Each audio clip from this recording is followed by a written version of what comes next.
Bonjour à tous. Donc pour tous et toutes, pour ceux qui nous rejoignent là dernièrement, je vais vous donner un petit mot sur moi pour laisser les derniers arriver sans qu'ils ratent une information trop incontournable. Donc vous voyez, j'ai pas changé de pull depuis la photo. Mince, j'avais dit que je ne ferais plus de blagues. C'est moi du coup, Victor, directeur France de Pixfor, et je suis également consultant. Ça m'arrive d'accompagner des clients sur la partie justement mise en place de leur démarche BPM ou risque management ou amélioration continue.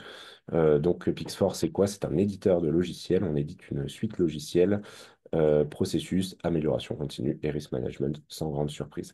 On vous en dira un mot et à la fin de la présentation, vous en verrez un tout petit peu plus puisque aujourd'hui, eh bien, on parle de digitalisation des processus dans le secteur public. Et donc, on va avoir ces différents sujets à aborder.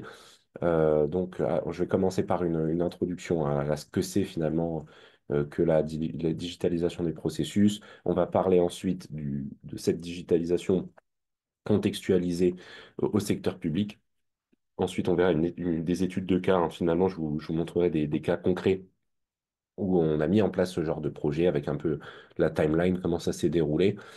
Les défis et les recommandations qu'on a remarquées, qui sont associés un petit peu à cette digitalisation dans le public. Et à la fin, bah, je vous montrerai des exemples de processus digitalisés au sein de notre application pour que ça vous donne un peu un ordre d'idée de quoi ça peut ressembler dans le concret. Et donc, bonjour à ceux qui nous rejoignent encore. Allez, c'est parti. On a un bon programme bien chargé aujourd'hui, donc j'y vais. Alors, je vais essayer de tenir donc le timing des 45 minutes pour nous laisser un quart d'heure à la fin. Donc, ça nous laisse à peu près, jusqu'à, oui, ok, bon, jusqu'à 5. Voilà. Alors, l'introduction à la digitalisation des processus, tout d'abord. On va commencer par un petit avant-propos.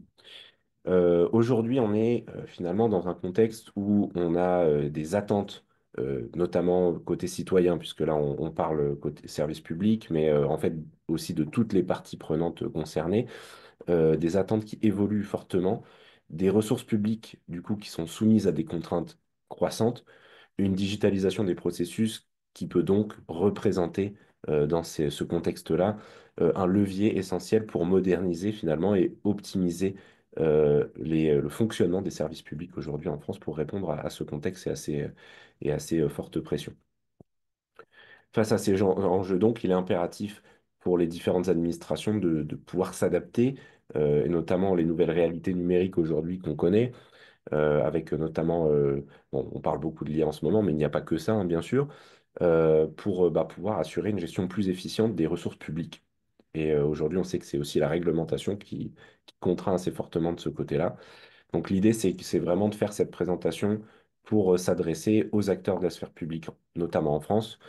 Mais du coup, c'est des raisonnements qui sont totalement applicables, bien sûr, dans d'autres pays. On travaille également avec des institutions publiques au Canada, en Afrique du Nord et dans différents autres pays. Donc, bien sûr, là, il risque d'y avoir des fois des éléments de vocabulaire qui sont un peu teintés français, mais c'est pas pour autant que ça s'applique pas, puisque finalement, les projets et les constats qu'on a fait sur le terrain se ressemblaient plutôt. On va aborder également aussi tout ce qui est ben, justement implication réglementaire, éthique, sécuritaire de la digitalisation des processus, parce que ben voilà, il faut qu'on parle quand même des bonnes pratiques pour accompagner cette digitalisation, pour pas passer à côté de choses importantes ou ben, être contraint par des risques en fait importants. La digitalisation, vous l'avez compris, elle constitue pas seulement une évolution technologique, c'est aussi un changement culturel et organisationnel qui est assez profond, qu'il faut mettre en place au sein des différentes administrations publiques. L'idée, c'est bah, bien sûr toujours d'orienter son approche sur l'humain, hein, bien sûr, et de favoriser de cette façon-là la collaboration entre les acteurs. Et la digitalisation, c'est justement un vrai outil pour faire ça de manière efficace. De cette façon, on aboutira à des services publics qui vont être plus agiles, plus transparents, plus efficaces, qui répondront mieux aux besoins diversifiés des différentes sociétés. Donc l'idée, c'est, bah, je voulais quand même vous laisser aussi une petite citation intéressante de Marc Benioff, donc le fondateur de Salesforce, qui dit: «La modernité se définit par l'accessibilité, la simplicité et la pertinence.» Donc c'est vraiment trois mots-clés qui sont très bien choisis et qui résument assez bien finalement les objectifs de la digitalisation aujourd'hui, accessibilité, simplicité, pertinence. Et finalement, ça, c'est en totale collusion avec ce qui est attendu aujourd'hui dans les nouveaux services publics.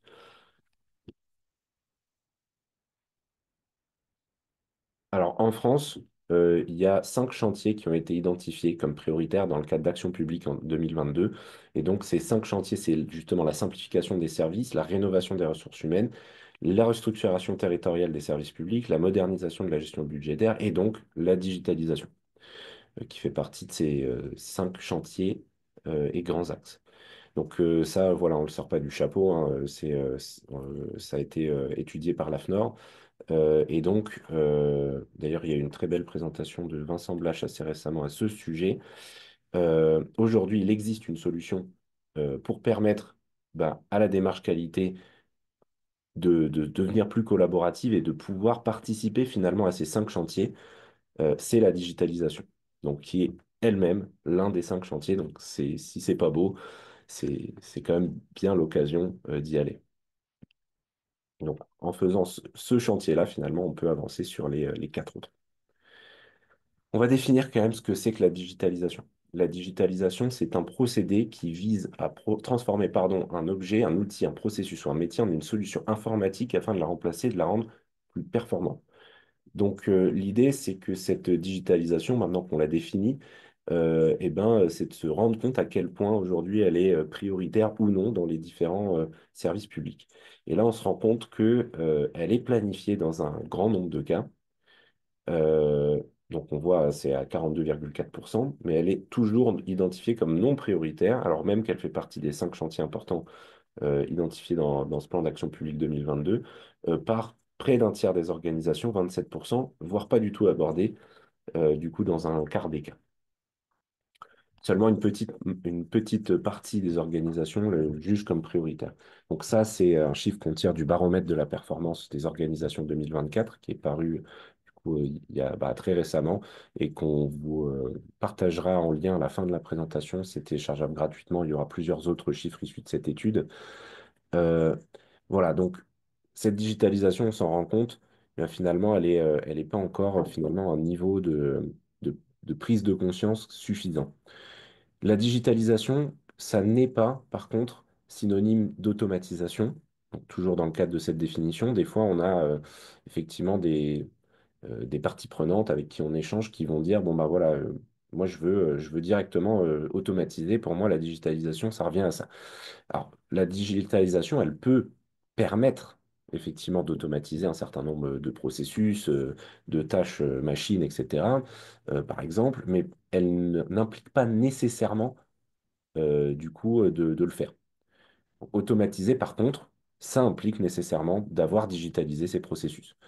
Si j'ai encore mes processus qui sont sur des feuilles volantes ou bien sur des fichiers Word ou PDF isolés, ça va être compliqué de procéder à de l'automatisation. En revanche, si j'ai effectivement un système intégré avec les processus qui sont accessibles à l'intérieur, avec les les différentes valeurs associées, les différentes variables associées qui peuvent être requêtables, eh bien là, on commence à pouvoir mettre en place cette automatisation. Donc attention, digitalisation n'est pas forcément synonyme d'automatisation. Elle ne peut pas non plus être résumée à une liste d'outils. Certes, hein, il y a beaucoup d'outils qu'on va pouvoir mettre en place, par exemple un ERP, ça va bien sûr être une composante importante de la digitalisation des processus d'une organisation, parce qu'elle va permettre de mettre en place un socle commun, avec notamment une base de données commune, avec des opérations qui vont pouvoir du coup se parler entre elles, etc.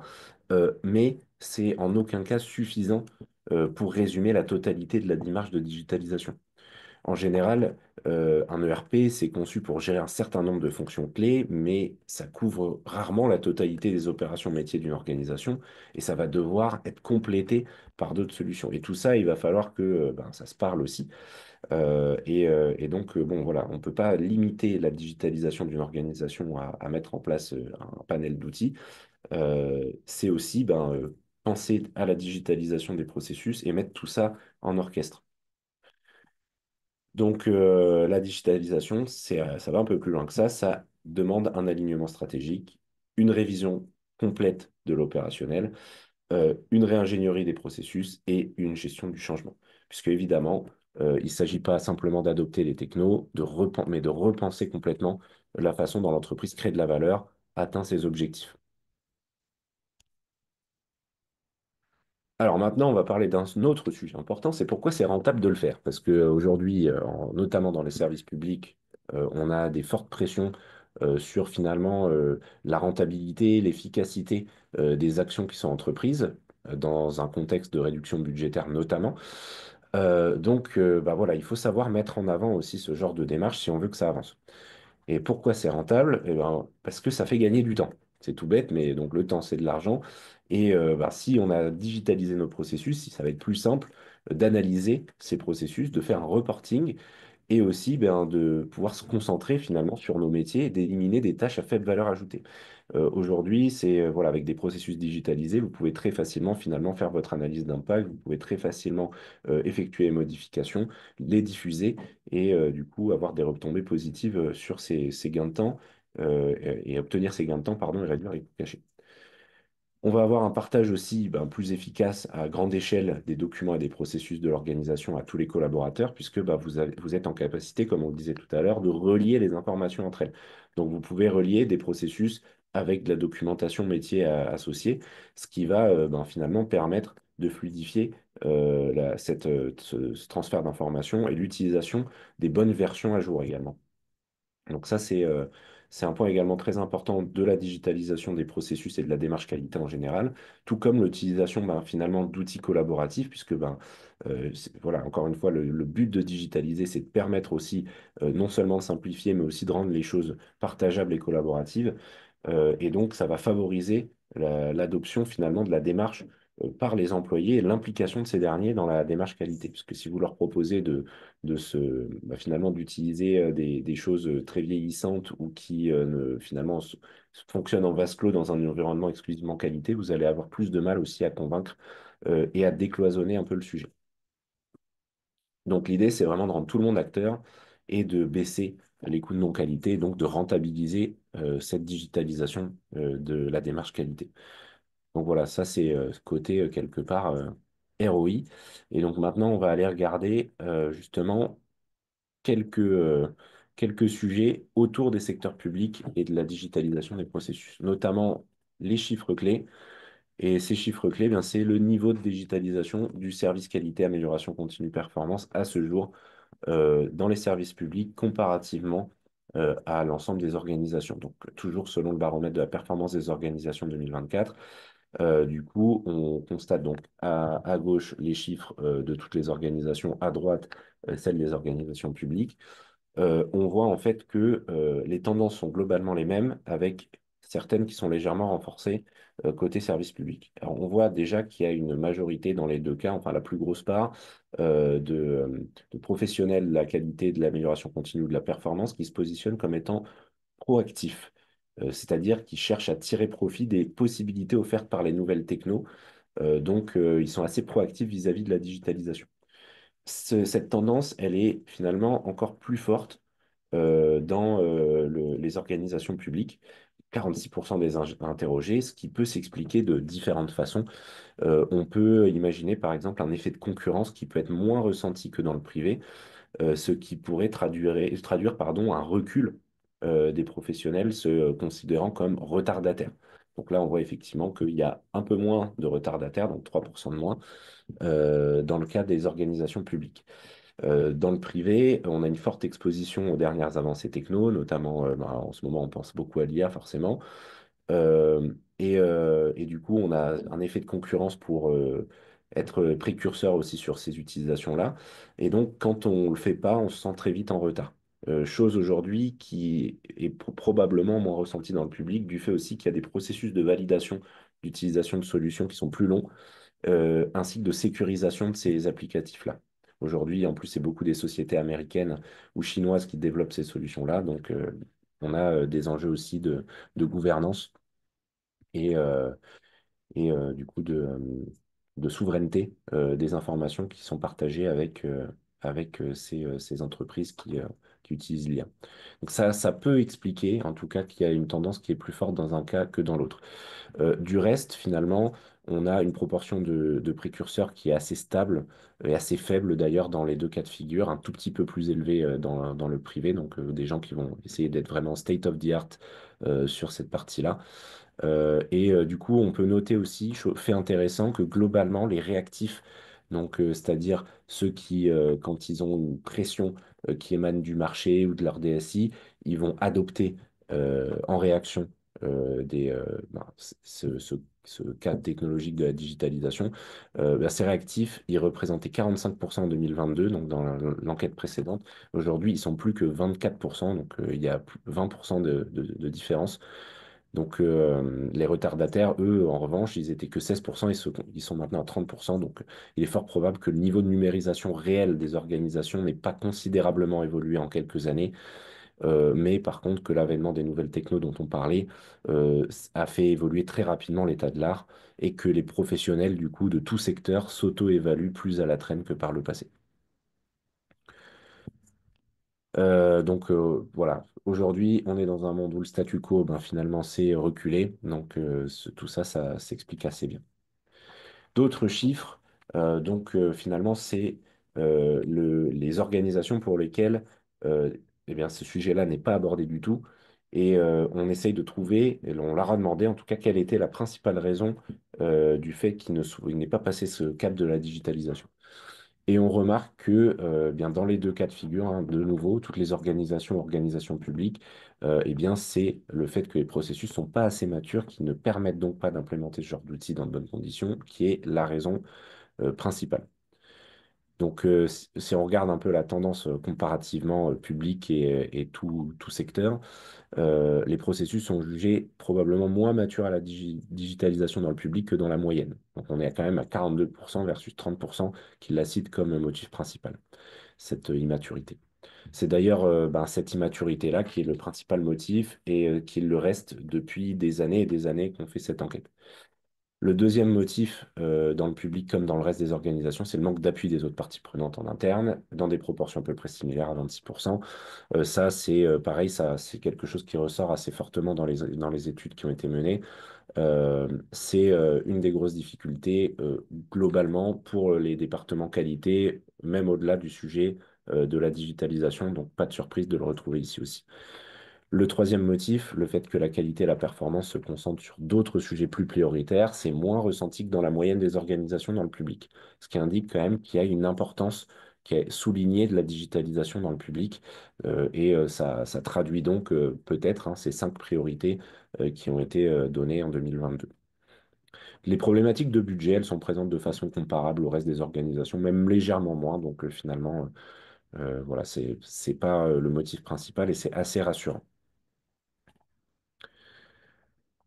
On va parler maintenant des enjeux. Je rappelle peut-être pour ceux qui nous ont rejoints tardivement, si vous avez des questions, n'hésitez pas à utiliser l'onglet Q et R. Je répondrai à ces questions du coup en fin de présentation. Les principaux enjeux de la fonction publique, je pense que les connaissez mieux que moi pour la plupart d'entre vous. Donc déjà, il y a trois grandes fonctions publiques ici en France. Ça peut varier légèrement ailleurs, mais globalement, c'est ces trois grandes familles qui se retrouvent un peu partout. La fonction publique territoriale, la fonction publique d'État et la fonction publique hospitalière. Leurs enjeux à ces fonctions publiques, c'est d'assurer des missions auprès des usagers, qui est une notion différente de client, accompagner l'évolution des missions, assurer la conformité à un cadre juridique très évolutif, particulièrement dans le public récemment, avec un poids réglementaire et normatif qui augmente tous les ans, notamment dans les domaines de la responsabilité financière ou de la transition écologique très récemment. Assurer une distribution aussi efficiente des ressources dans un contexte où les missions se multiplient sans que les ressources ne progressent, dans un contexte de restrictions budgétaires notamment. Accompagner la transformation numérique et écologique et gérer les agents compte tenu d'un grand nombre de régimes différents et garantir leur emploi. Donc tout ça, c'est des vecteurs de complexité que la digitalisation peut aider à atténuer, voire à finalement à résoudre. Donc l'apport de la digitalisation, il est assez conséquent sur l'ensemble de ces éléments. Donc côté accessibilité, par exemple, en rendant les services publics accessibles en ligne. La digitalisation, elle va permettre d'améliorer l'accessibilité pour les citoyens. En améliorant l'accessibilité de ces processus en interne, on va aussi, eh bien, finalement, assurer une meilleure communication de l'information en interne, une meilleure passation des savoir-faire pour un meilleur service aux usagers. L'évolution des missions, ben, le fait de la modernisation qui est induite par la digitalisation, qui offre également l'opportunité finalement d'innover dans les prestations de services publics. Elle permet l'intégration de nouvelles technos telles que l'IA dont on a parlé, l'analyse de données, voire la blockchain pour améliorer l'efficacité et la qualité des services. Pour la partie conformité, ben, évidemment, le fait d'avoir des outils digitalisés, notamment en ce qui concerne la qualité, eh ben, ça va permettre très facilement de retrouver les informations, de pouvoir y accéder en cas d'audit ou dans le quotidien quand on veut s'assurer de la conformité d'un certain nombre d'éléments. Pour assurer la distribution efficiente des ressources, la réduction des coûts, on en a déjà parlé tout à l'heure. On va supprimer au fur et à mesure les actions à valeur ajoutée parce qu'on va avoir aussi une meilleure capacité d'analyse et de partage. Pour ce qui est d'accompagner la transformation numérique, écologique, etc., eh bien, la digitalisation va permettre finalement de s'appuyer sur le numérique en partageant les données avec celles de la RSE, par exemple, et donc d'avoir des bases qui vont se parler, et en tout cas des données qu'on va pouvoir mettre en place dans des dashboards communs, par exemple, et qui vont nous permettre de finalement recroiser les informations et d'avoir une vision transverse qui va nous permettre d'aller vers ces transformations à la fois numériques et écologiques. Et pour ce qui est de la gestion des agents, eh bien, on va pouvoir justement, grâce à la digitalisation des processus, harmoniser les pratiques, casser les silos, maîtriser aussi mieux les processus RH, hein. Là, tout à l'heure, il y avait la mention des régimes indemnitaires, par exemple. Bah, voilà, si j'ai des processus bien documentés que je peux faire évoluer et repartager facilement à chaque nouvelle version, je vais avoir beaucoup moins de difficultés que si je dois passer par des envois de PDF voire de documentation papier, quoi. On va voir maintenant des études de cas concrets, notamment en termes de déroulement. On va regarder en premier le cas d'une grande institution de recherche publique et en second le cas d'un service de soutien au sein d'un ministère. Pour l'exemple qu'on tire du coup de notre propre expérience à nous Pixfort, pour ben, pouvoir vous donner finalement des informations de première main de l'institution de recherche publique, on avait un contexte initial avec une organisation ben, très stratifiée, avec un siège, des antennes régionales, des structures encore en dessous spécialisées par thématique, avec de nombreuses unités de recherche, etc. Donc finalement une organisation assez complexe qui mobilise un grand nombre d'agents. Le lancement d'une démarche d'amélioration continue transverse à toute l'organisation. Là, l'idée, c'était justement de commencer à pouvoir harmoniser les pratiques et à parler d'une seule voix. Et en parallèle, le lancement d'un projet de transformation numérique à destination des agents. Avec certes le volet digitalisation des processus, mais avec aussi tout un tas d'autres choses qui l'accompagnaient. Par exemple, la mise en place de GED, d'espaces communs, etc., y compris pour la formation. Et du coup, il y a eu un projet pilote sur la cartographie des processus sous format digital par la fonction RH, donc environ 450 agents, donc déjà un panel d'utilisateurs assez large. Les objectifs étaient diverses hein, dans cette digitalisation des processus dans cette institution.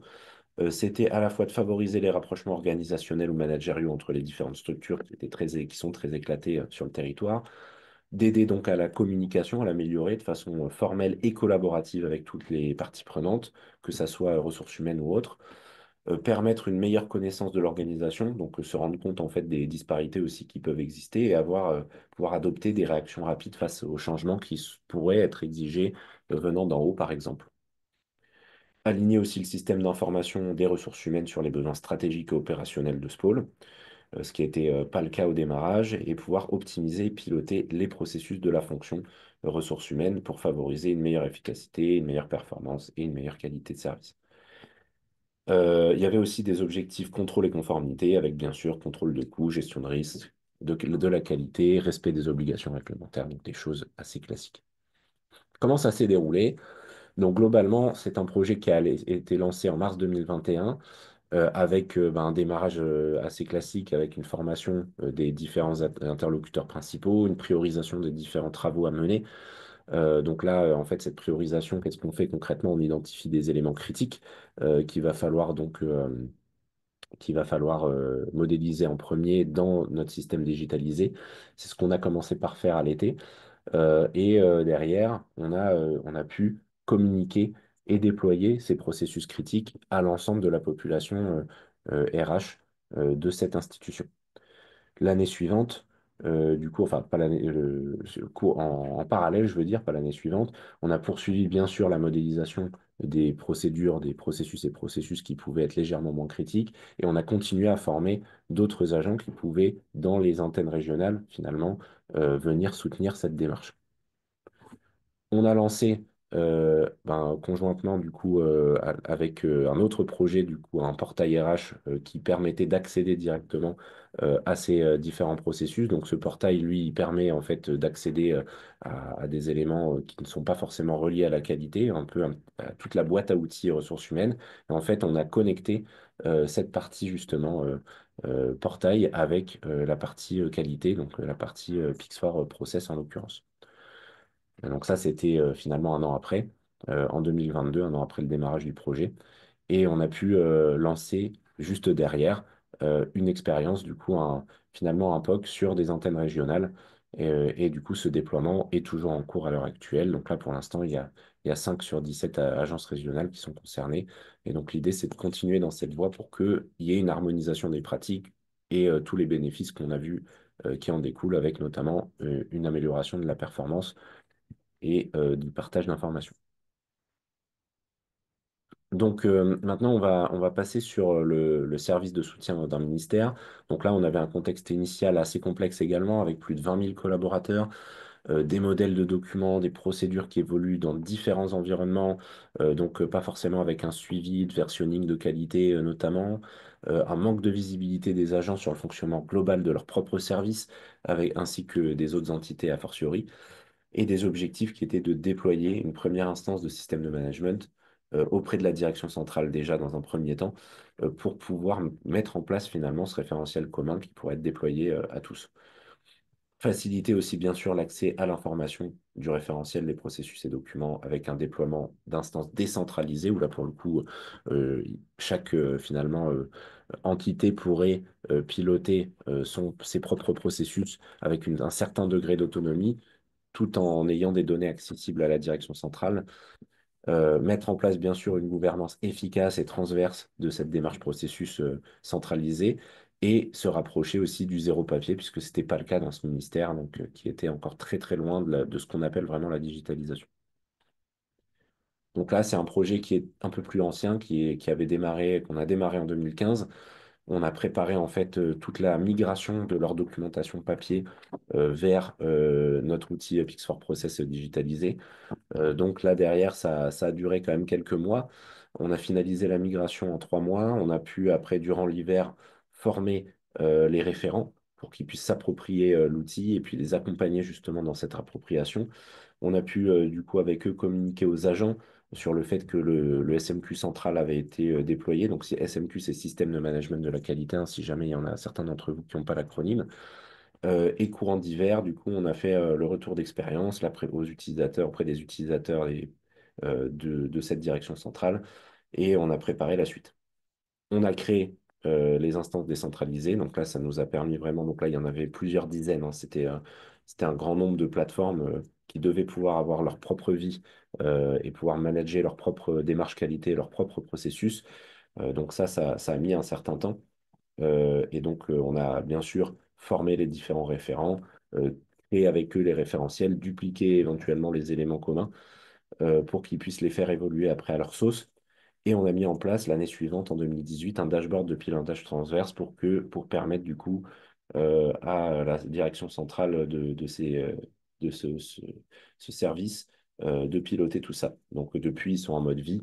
Et donc là, on est dans de l'actualisation des processus régulières et du coup de la formation des nouveaux référents quand il y a finalement des changements de poste ou des départs.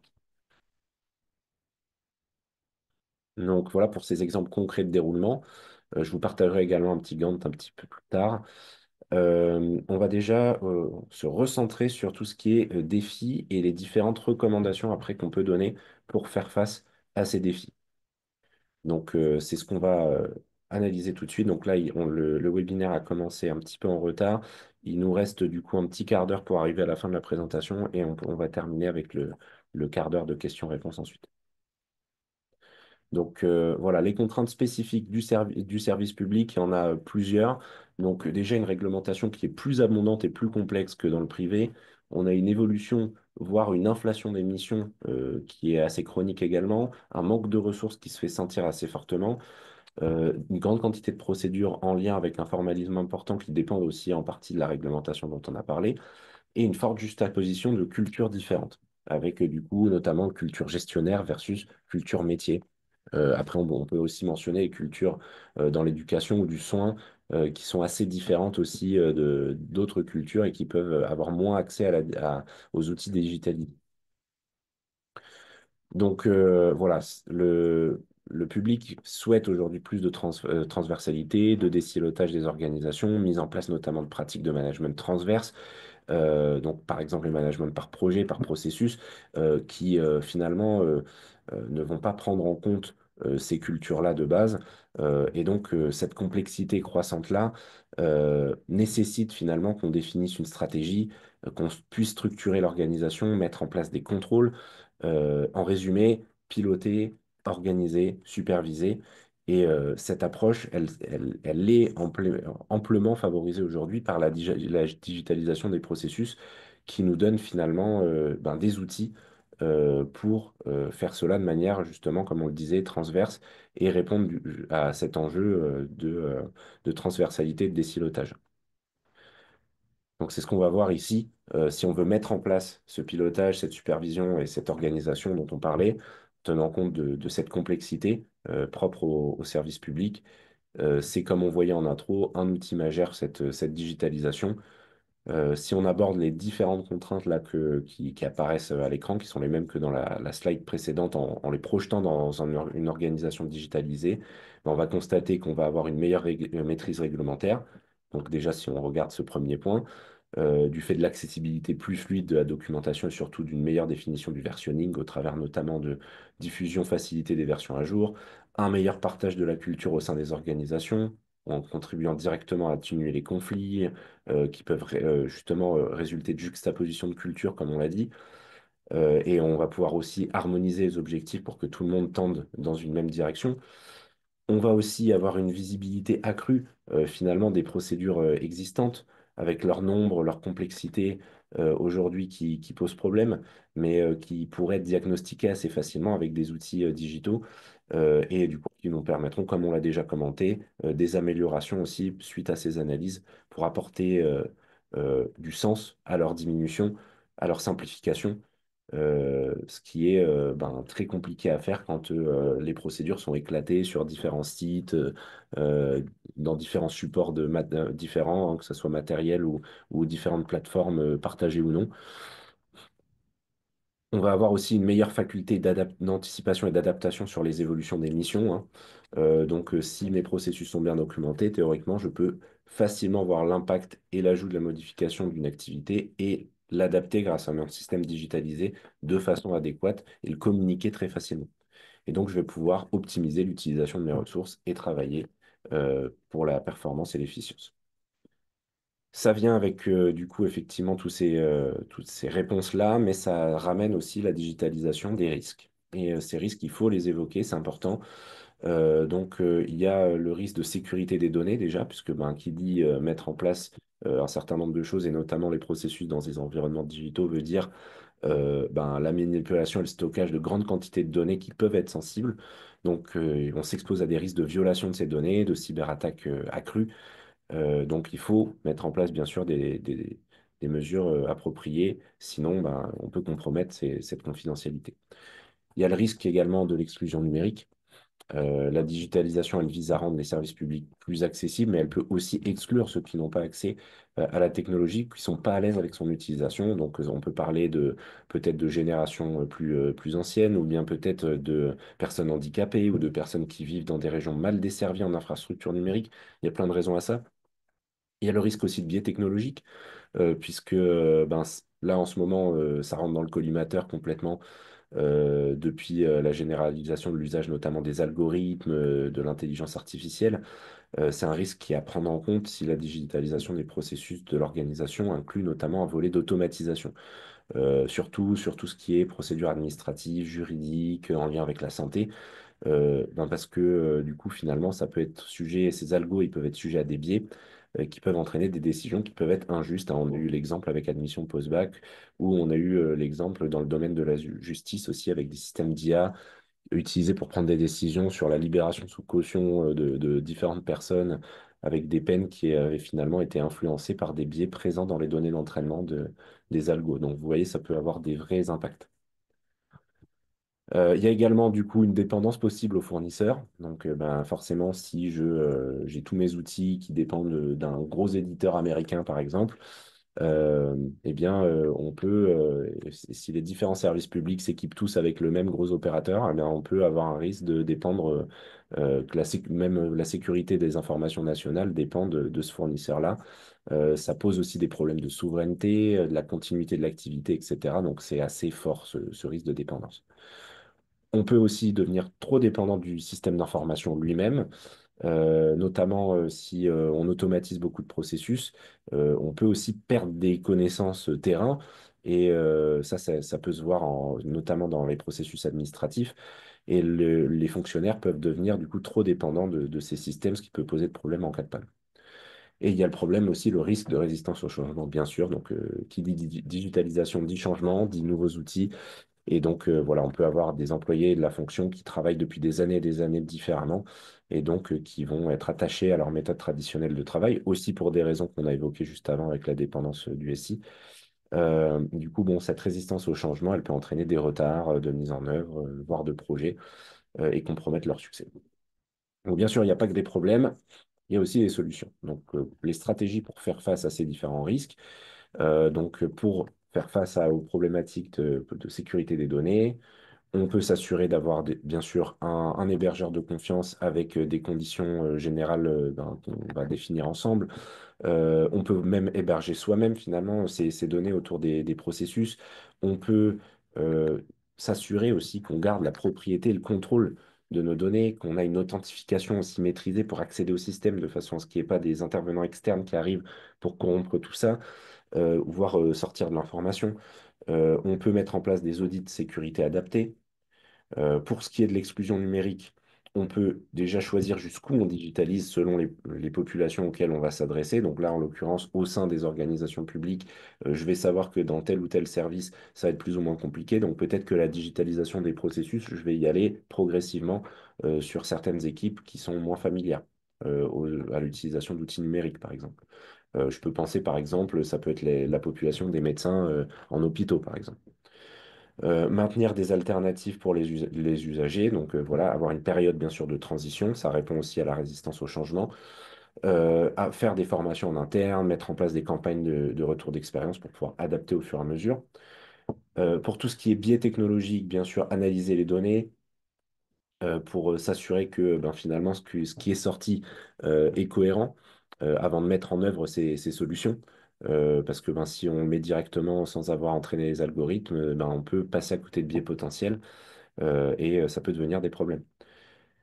On peut aussi finalement avoir une diversité de conception qui est encouragée avec des équipes ou des prestataires différents pour développer les différentes solutions auxquelles on va avoir recours pour automatiser par exemple des processus, ou en tout cas pour les diffuser. Donc voilà, on peut s'assurer que si on utilise de l'algorithmique, on a une variété de perspectives.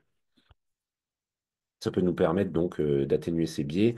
La transparence des algorithmes, c'est aussi forcément quelque chose, hein. Il faut qu'on puisse avoir accès en toute transparence à ces algorithmes pour pouvoir éventuellement les corriger, les retoucher, soit directement, soit avec le prestataire, En tout cas, les parties prenantes doivent pouvoir, ben, par exemple, même les défenseurs des droits civiques, le grand public, doivent pouvoir comprendre en fait pourquoi les algorithmes sont impliqués de cette façon-là, agissent de cette façon-là et font ces sélections-là. Bien sûr, la formation, c'est toujours une solution et du coup, mettre en place aussi des recours possibles. Pardon, je suis allé trop vite. Pour ce qui est la dépendance aux fournisseurs, donc la dépendance vis-à-vis du SI, ben, bien sûr, s'assurer d'avoir des fournisseurs accessibles, des personnes, des fournisseurs à qui on peut s'adresser directement si possible, avec du coup des conditions générales de vente qui ont été discutées ensemble, comme on l'a dit, avoir des plans de continuité d'activité bien définis, avoir finalement le cahier des clauses administratives générales aussi pour encadrer tout ça, des formations internes, une politique de backup, voilà, tout ce genre de choses qui adressent plutôt la SI.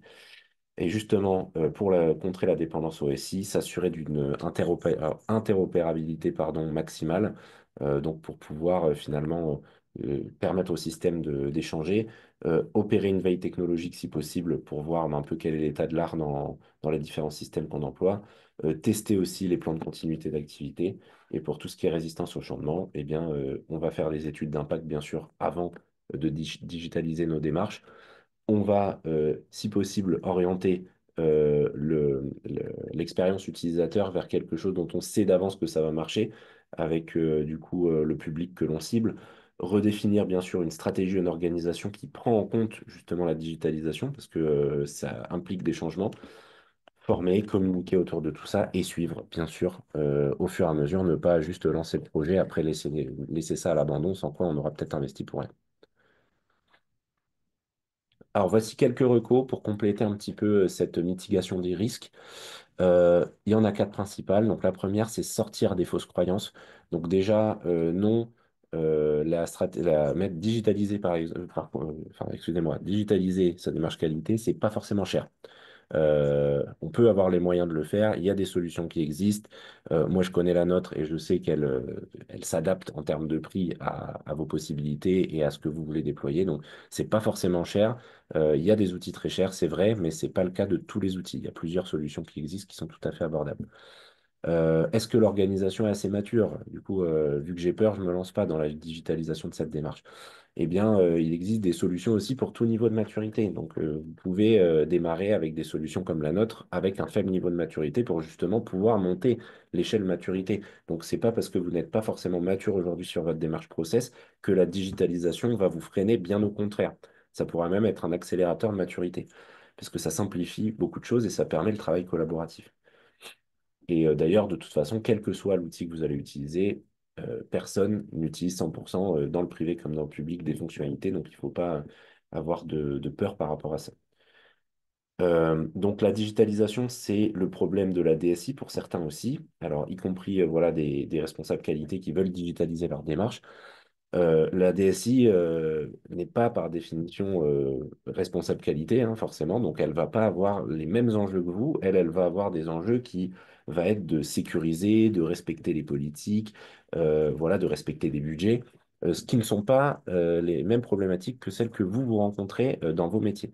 Donc il faut d'abord s'intéresser à quel est votre besoin pour faire évoluer ces thématiques dans votre organisation et ensuite, vous arrivez avec votre cahier des charges auprès de la DSI et vous validez les solutions éventuellement que vous avez présélectionnées et qui répondent à ce besoin. Donc voilà, tout ça, ce sont des fausses croyances desquelles il faut absolument sortir pour pouvoir avancer dans cette démarche.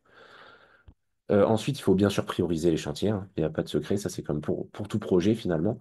Du coup, pour ça, on vous suggère des activités qui sont un peu à prioriser pour digitaliser un petit peu ben, finalement votre démarche qualité. Donc déjà, là, tout ce qui est GED, hein, gestion documentaire, déjà, ça va vous faire gagner du temps pour l'accès à l'information, le versionning, l'archivage. Donc ça, dans l'enquête du baromètre, on a vu que c'était déjà quelque chose qui était plutôt bien déployé et adopté. Ensuite, c'est la modélisation des processus et leur diffusion, avec du coup la possibilité de réduire assez rapidement les coûts de non-qualité une fois qu'on a déployé cette cartographie des processus. Euh, le permettre aussi la remontée et la gestion des non-conformités et des dysfonctionnements, c'est quelque chose qu'on peut digitaliser aussi assez rapidement. Et dans le privé, ça se fait énormément. Dans le public, ça a bien commencé aussi, qui permet une meilleure réactivité pour permettre de limiter les différentes conséquences de ces dysfonctionnements. et encourager à être acteur de l'amélioration continue l'ensemble de vos collaborateurs. Enfin, ben, ça va vous faciliter le reporting qualité, avec quand même une charge à 30% du temps des équipes qualité, cette partie reporting, donc c'est non négligeable.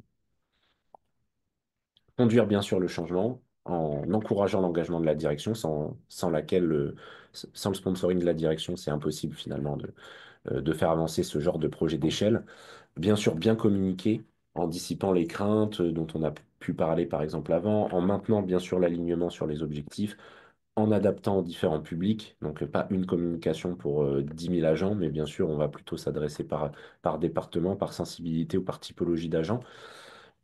Mettre en place des retours d'expérience comme on l'a vu, hein, avec la possibilité ensuite d'adapter les différentes solutions en fonction des retours, former les différentes personnes, donc pour permettre à chacun de maîtriser les nouveaux outils et s'assurer de l'implication des parties prenantes, justement grâce à ces nouveaux outils digitaux qu'on déploie.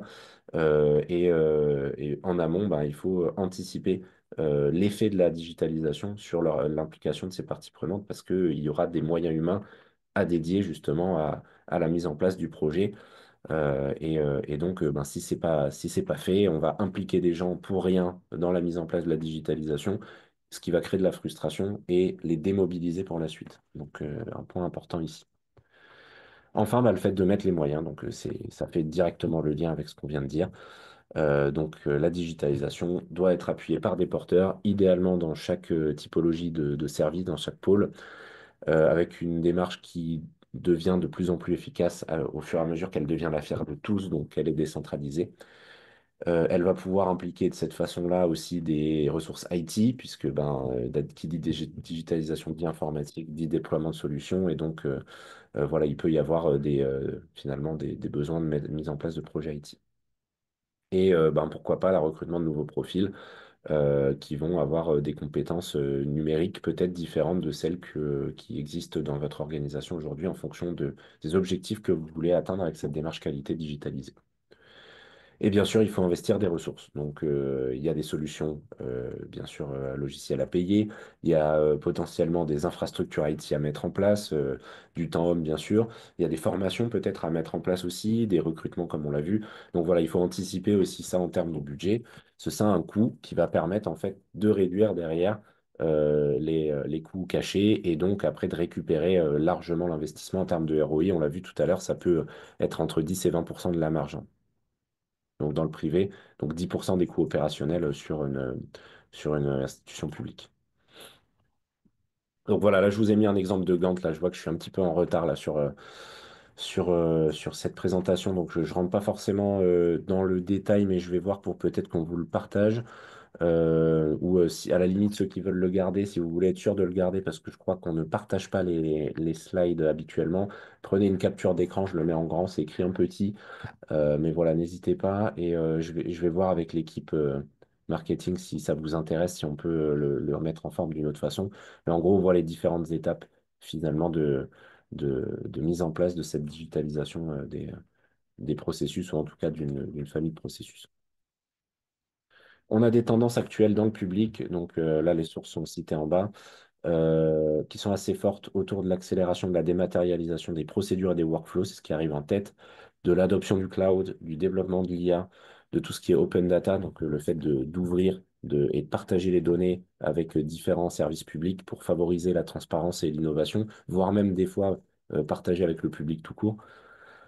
La collaboration inter-administration aussi, donc qui rejoint un petit peu ça, qui devient de plus en plus forte pour partager les bonnes pratiques et développer des solutions communes. Et du coup, l'expérience utilisateur qui est également au centre de l'attention des administrations pour améliorer bien finalement l'accès aux services, les rendre plus simples, plus accessibles. Un petit mot d'IA pour terminer. Donc en 2024, clairement, l'adoption de l'IA dans le BPM, donc le Business Process Management, donc la gestion des processus, s'est accélérée, portée par des tendances clés. Donc bien sûr, l'IA générative qu'on connaît, qui est celle qui s'est fait connaître en tout cas en premier par le grand public, avec les créations de documents, de rapports, de présentations, etc., qui peuvent soutenir la démarche. Mais aussi des développements pilotés par les utilisateurs, avec tout ce qui est développement no-code, l'automatisation augmentée ou ce qu'on appelle l'hyper-automatisation, donc qui est encore très peu répandue, mais qui commence. Donc la combinaison IA et robotisation avec une automatisation intelligente, l'analyse des processus métiers, donc voilà, qui vont permettre de finalement de nous aider à faire de l'optimisation sur nos processus existants. Et derrière, les professionnels de la qualité espèrent, grâce à ces nouvelles technologies, de gagner en efficacité, faciliter la prise de décision, en gagnant en agilité, de faciliter l'adoption par les utilisateurs et l'expérience client. À retenir également les niveaux de satisfaction des applications de différents types. Alors là, je fais un focus sur les applications processus. Donc, il y a deux grands types, hein. Donc, plutôt gestion des processus, analyse des processus et exécution des processus. Aujourd'hui, on constate une chose, c'est que pour l'ensemble des organisations et pas que dans le public, les solutions de gestion des processus, donc qui vont permettre de documenter les processus, de les valider, de les diffuser, vont avoir des très bons taux de satisfaction. On voit ici qu'il y a plus de la moitié des organisations qui sont satisfaits d'avoir mis ça en place en les jugeant efficaces ou très efficaces. C'est moins le cas par contre pour les solutions d'exécution des processus aujourd'hui, puisque en fait, c'est pas forcément que c'est des mauvaises solutions, bien au contraire, mais c'est qu'elles sont en général plus coûteuses, à la fois en termes de budget financier, mais aussi en implication des ressources pour mettre en place l'automatisation des processus. Et souvent, en fait, les organisations, malheureusement, elles s'arrêtent à mi-chemin en ayant automatisé assez peu de choses. Et donc, en fait, on arrive à des taux de satisfaction assez mauvais. Donc là, on voit qu'il y a 40% qui les jugent plutôt efficaces. Et par contre, 57% qui les jugent pas efficaces du tout, donc le plus bas de l'échelle. Donc aujourd'hui, on n'est pas encore arrivé à maturité sur ces sujets d'automatisation. Donc, notre recommandation, ça serait de plutôt démarrer déjà par mettre en place tout ce qui est gestion des processus. Et dès que vous aurez atteint un niveau de maturité plus élevé via votre système digitalisé en documentation des processus, vous pourrez envisager la partie automatisation. Alors, je peux vous montrer très rapidement un exemple. Donc, je vais aller très vite dans notre outil. Le but ici, c'est pas du tout une démo commerciale, c'est juste de vous donner un ordre d'idée de ce à quoi ça peut ressembler. Alors, je pense que je vais devoir changer d'onglet. C'est possible. Alors, je vais partager voilà, cette fenêtre. Donc, voilà, je me connecte. Alors, ici, vous voyez, je me connecte avec mail, mot de passe, mais j'aurais tout à fait pu me connecter avec directement mon Active Directory qui aurait reconnu ma session. Et donc là, j'arrive sur ma cartographie des processus avec finalement les processus gouvernance, réalisation et support. Et j'ai des liens dynamiques qui vont me permettre directement d'accéder aux différents éléments. Donc là, je veux voir mon processus RH. Je clique dessus. J'arrive sur mon processus RH qui est du coup digitalisé avec les différents liens vers les différentes procédures là qu'on voit ici en rouge. Je vois la chaîne de valeur aussi qui est documentée. Si je clique sur une des procédures, je vais arriver là dans le qui fait quoi finalement avec les différents acteurs et les différentes tâches. Donc là, la direction métier qui exprime son besoin à l'aide d'un formulaire de recrutement qui fait partie de ma documentation métier. Donc si je clique dessus, eh bien, je peux y accéder directement. Alors, il faudrait que je rechange ma fenêtre. Je suis désolé, il s'est ouvert dans une autre fenêtre. J'aurais dû partager tout mon écran. Bon, voilà, du coup, vous pouvez mettre un lien dynamique vers votre documentation métier directement accessible avec un contrôle de versionning. Et après, derrière, vous pouvez aussi faire le lien vers vos autres applicatifs. Donc là, par exemple, je peux rediriger vers LinkedIn pour la recherche de candidats. Je peux rediriger vers Teams pour organiser les entretiens ou vers Gmail pour contacter le candidat pour lui faire une proposition financière, avec bien sûr un clic direct qui va nous mener également sur la solution en question. Je vais regarder maintenant l'onglet Q et R. Alors, quel est le risque du processus de digitalisation? Donc, je pense du coup qu'on y a répondu, Yannick. Dites-moi dans le chat si c'est bon pour vous.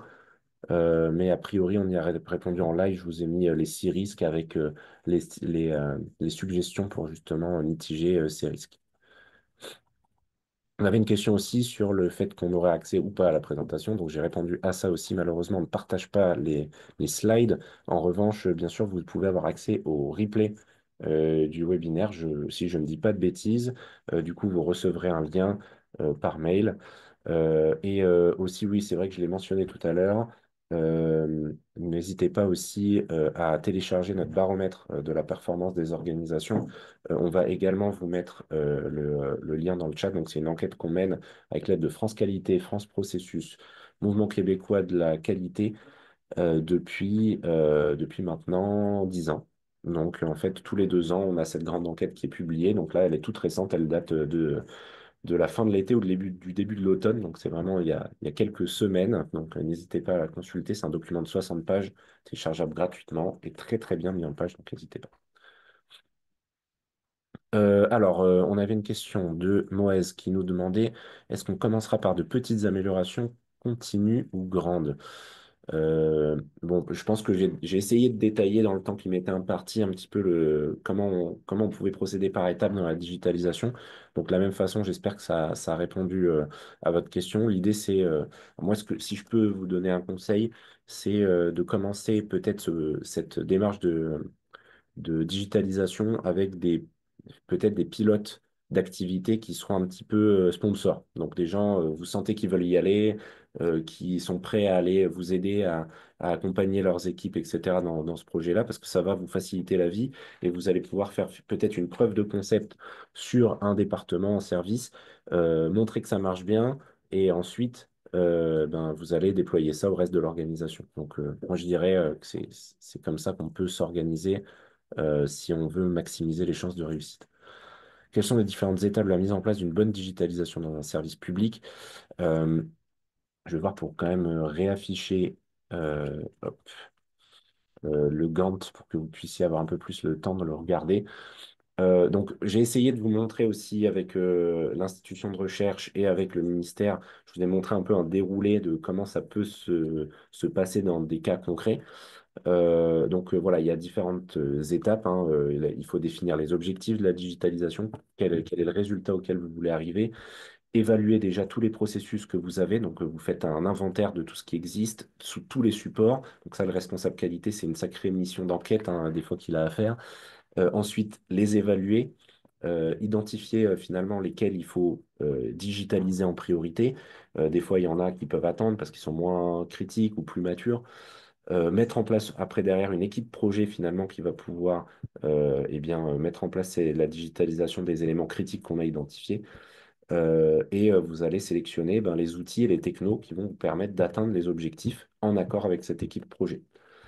Une fois que cette solution elle est validée, vous allez former les personnels à ces nouveaux outils et vous allez déployer progressivement cette digitalisation. Donc, comme je le suggérais tout à l'heure, à Moez, vous pouvez commencer par un département et étendre au fur et à mesure.